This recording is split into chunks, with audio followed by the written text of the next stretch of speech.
Okay, just days away from the first ever North American Discworld convention, and I'm freaking out, excited, giddy here. Let me share how you can enjoy the Discworld too.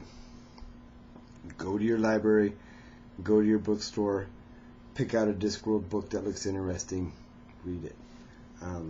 Do not worry about what's the first Discworld novel or how the timeline goes or any crap like that. He does so many different themes. There are so many different Discworld books about different characters and different types of Discworld novels. Your best bet is just go and look and see if there's one that looks interesting to you. Okay, now if you don't want to read, I got good news and bad news.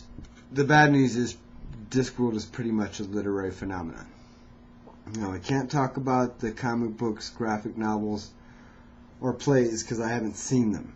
But I own the 2 cartoons and the 2 movies, and there's another movie coming out, and they're all cool and stuff if you're familiar with the Discworld. If you don't know the Discworld, I don't know that I can really recommend them. But I have good news. Alright, first off, Terry Pratchett, the creator of the Discworld, is an award-winning young adult author. And so you'll find several Discworld novels on the young adult shelf, and they're great novels. They're way enjoyable reads, and fine examples of the Discworld. So, okay. And another thing you can try is the audiobooks. I kind of found them by accident myself, and I must point out that a book on audio is a different medium than the novels, for sure.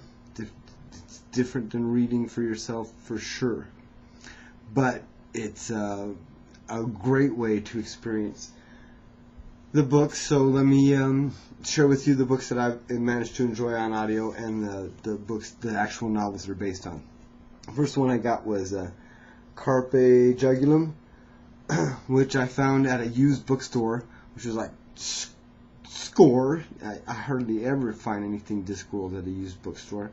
But it turned out to be the abridged Carpe Jugulum, and that wasn't a bad thing because I learned that the abridged novels are read by Tony Robinson, who's a great British actor and comedian. You'll know him as Baldric on the Blackadder, and he brings it. I mean, his performance is just way enjoyable. He goes for the characters. He goes for the whole thing. And the abridged version, I mean, this is one of the thicker Discworld novels, and the abridged version is great. I mean, the whole plot is there, the characters are there.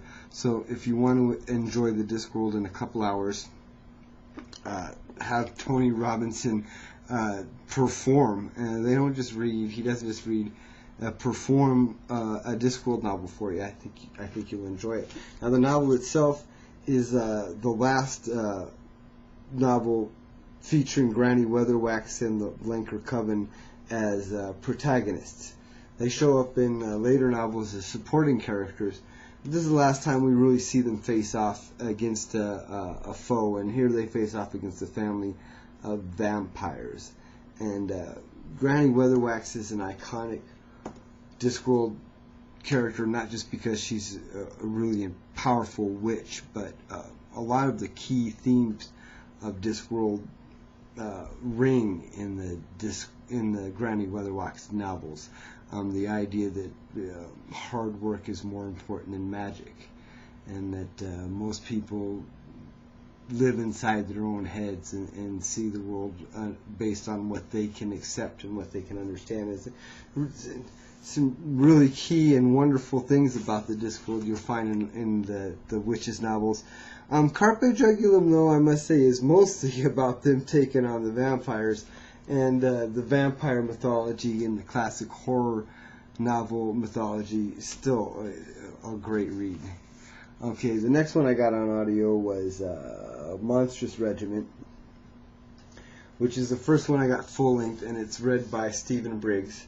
And Stephen Briggs, another English actor, I couldn't find any movie or TV credits for him, but I must say the man brings it. His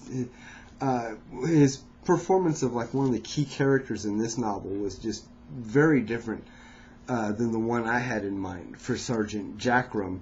But his performance was great, and I really felt like it expanded, not contradicted my understanding of that character. So I was glad that I got this book on audio. Now the book itself, I mean, I've looked up the online reviews, and it's kind of one of the more maligned Discworld novels because I think of the plot. But this isn't one of the standalone Discworld novels. It's one of the Discworld novels that has characters we don't see much of before or at all before this, and we don't expect to see much after this. And this one, I mean, it takes place in a part of the Discworld that we readers have never seen before.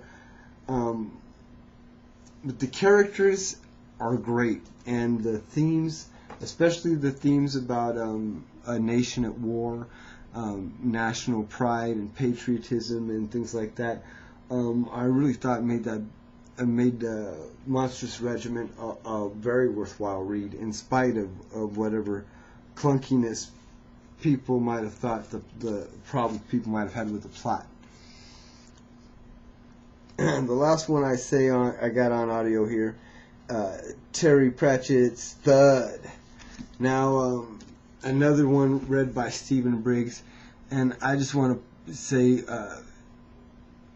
in contrast to the last one where I said he had a different interpretation, some of the interpretations of the characters that he does in Thud are like definitive. I mean, his Lord Vetinari is better than Jeremy Irons' Vetinari. So another wonderful reading. Performance, really. This book is features Sam Vimes and City Watch and Ankh-Morpork. The city of Ankh-Morpork is almost its own character by this time in Discworld. The early City Watch novels are mystery novels. They're like fantasy police procedurals. The later ones are more political thrillers, I'd say, almost. They might have fantasy mystery at their core, but really they're big picture novels. And this one,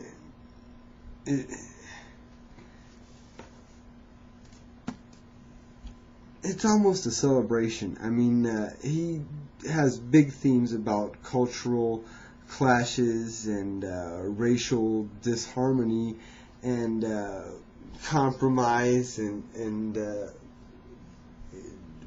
big themes, but it also has big implications on the political makeup of the Discworld and the future of the city of Ankh-Morpork, and all the messages are positive. I mean, it's just it's almost too positive. It's such a joyful novel. Though, way thumbs up. I really enjoyed that.